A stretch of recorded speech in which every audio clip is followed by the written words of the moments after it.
Salut à vous tous, ici Jeff Rose. Alors, rebondissement en rebondissement dans cette affaire de l'usine Nordvolt qui passionne tant les journalistes d'investigation et, bien sûr, les politiciens qui n'y voient que du feu. Bref. Alors, l'usine Nordvolt, évidemment, compagnie suédoise qui veut installer sa première usine en Amérique du Nord sur les anciens terrains de l'usine CIL qui a fermé ses portes en 1999 et qui a laissé un vaste terrain entre McMasterville et Saint-Basile-le-Grand. Et voilà que les emplois pourront être de retour. Et on promet vraiment de bonnes créations d'emplois, évidemment. Alors donc, ce que dit bien sûr les maires pour mousser cette annonce, parce qu'on le sait très bien, bon, c'est typique politique municipale et on sait que ces deux maires veulent voir leur ville prospérer et bien sûr avoir de bonnes qualités d'emploi dans cette partie de la région métropolitaine de Montréal.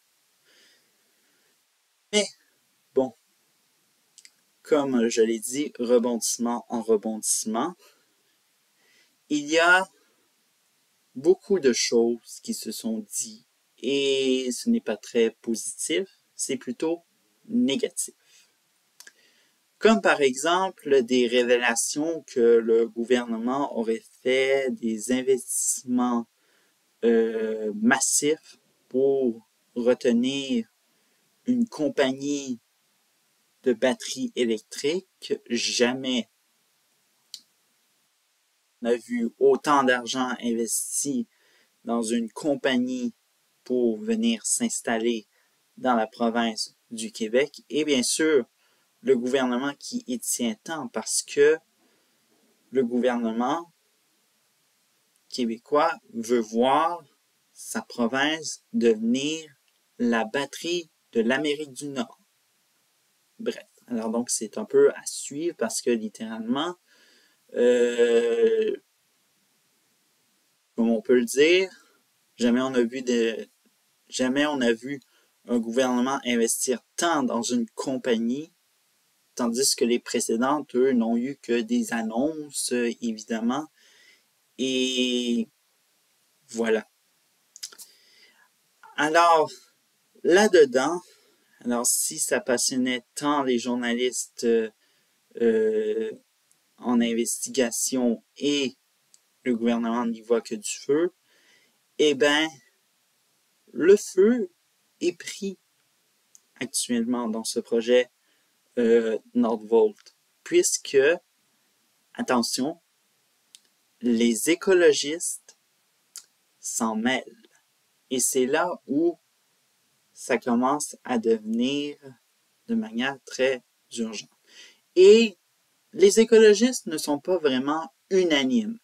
Bref, c'est des combats qui sont très différents. Alors donc, vous en avez ceux qu'on peut qualifier de melon d'eau pastèque en question. Alors donc, être écologiste de l'extérieur, mais être rouge pour dire qu'on est contre le capitalisme, bref, etc.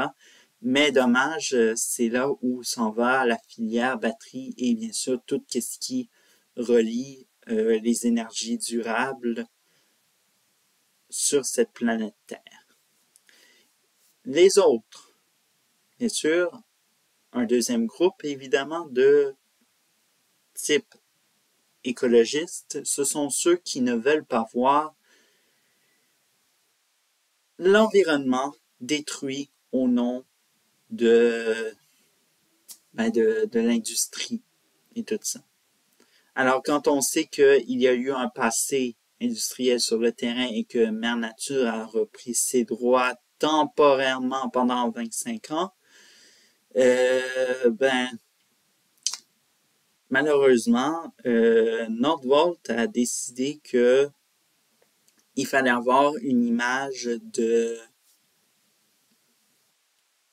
éco-blanchiment et on va recréer des zones humides pour satisfaire cette partie d'écologistes qui n'y voient que du rêve tout vert et puis pas grand-chose.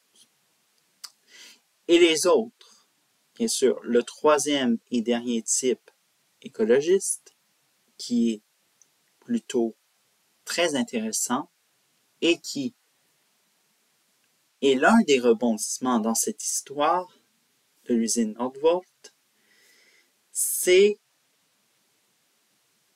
le BAP, soit une approbation du Bureau d'audience publique sur l'environnement. Or, on a appris que le gouvernement a mis sous pression des fonctionnaires afin que ces fonctionnaires en question mettent un semblant d'approbation par le BAP pour faire passer l'usine Nordvolt comme un savon qui glisse. Bref.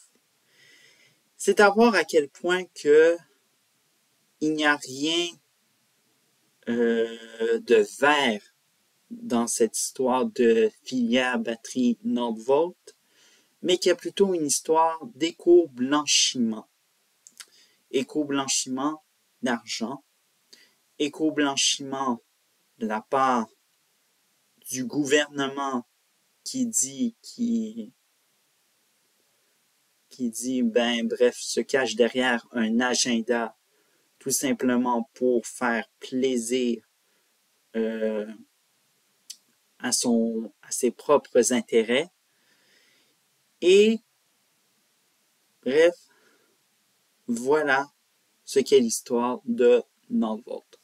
Un vrai fiasco d'argent versé parce que c'est le gouvernement québécois, le premier ministre François Legault, qui veut voir Nordvolt s'installer et non Nordvolt qui veut s'installer. Et puis, bien sûr, le premier ministre a servi un plateau d'argent à Nordvolt et voilà que Nordvolt est coincé avec cette histoire, ou plutôt se soupe au pire.